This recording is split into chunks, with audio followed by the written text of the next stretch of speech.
Saudi আরবের জ্বালানি অবকাঠামোতে ৩০টির বেশি ড্রোন হামলার জবাবে ইরাকের বিভিন্ন সামরিক ঘাঁটিতে আমেরিকান সেন্ট্রাল কমান্ড ও সৌদি বিমান বাহিনী যৌথ হামলা চালিয়েছে।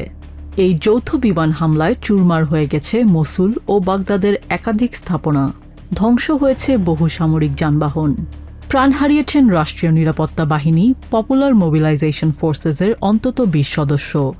এই হামলার তীব্র নিন্দা জানিয়ে জাতীয় নিরাপত্তা কাউন্সিলের জরুরি বৈঠক ডেকেছেন ইরাকের প্রধানমন্ত্রী আলী আল জাইদি। একই সাথে বাতিল করেছেন তার পূর্ব নির্ধারিত সৌদি সফর। এই আগ্রাসন কোনোভাবেই পার পাবে না।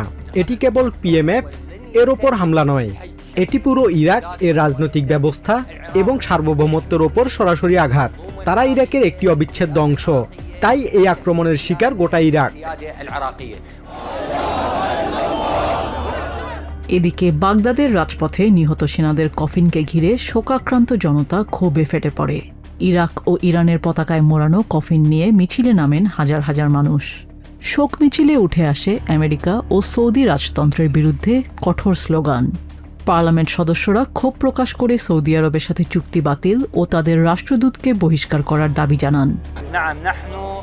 আমরা ইরাক সরকারের কাছে জোর দাবি জানিয়েছি, অবিলম্বে যেন সৌদি আরবের সাথে সমস্ত কূটনৈতিক ও অর্থনৈতিক সম্পর্ক ছিন্ন করা হয় এবং তাদের রাষ্ট্রদূতকে বের করে দেওয়া হয়। এই হামলাকে আমলে না নিলে সামনে আরও বড় আক্রমণ আসবে।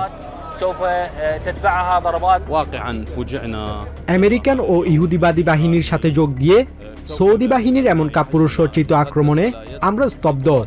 পিএমএফ দেশের আইনি প্রতিষ্ঠান, সরকারের উচিত অবিলম্বে দেশের সার্বভৌমত্ব রক্ষায় কঠোর আইনি ও সামরিক পদক্ষেপ নেওয়া। বিশ্লেষকদের মতে মধ্যপ্রাচ্যে ইরান ও আমেরিকার ছায়াযুদ্ধ এবার সরাসরি সংঘাতে রূপ নিয়েছে। বিশেষ করে উপসাগরীয় দেশগুলো পারস্পরিক হামলায় জড়িয়ে যাবার ফলে ইরাকের পক্ষে নিরপেক্ষ থাকা সম্ভব হচ্ছে না। ইতোমধ্যে ইরান সমর্থিত সশস্ত্র জোট ইসলামিক রেজিস্ট্যান্স সরকারকে ৬ আগস্ট পর্যন্ত সময় বেঁধে দিয়েছে, যার মধ্যে সার্বভৌমত্ব রক্ষা করা না গেলে তারা নিজেরাই যুদ্ধের ময়দানে নামার ঘোষণা দিয়েছে।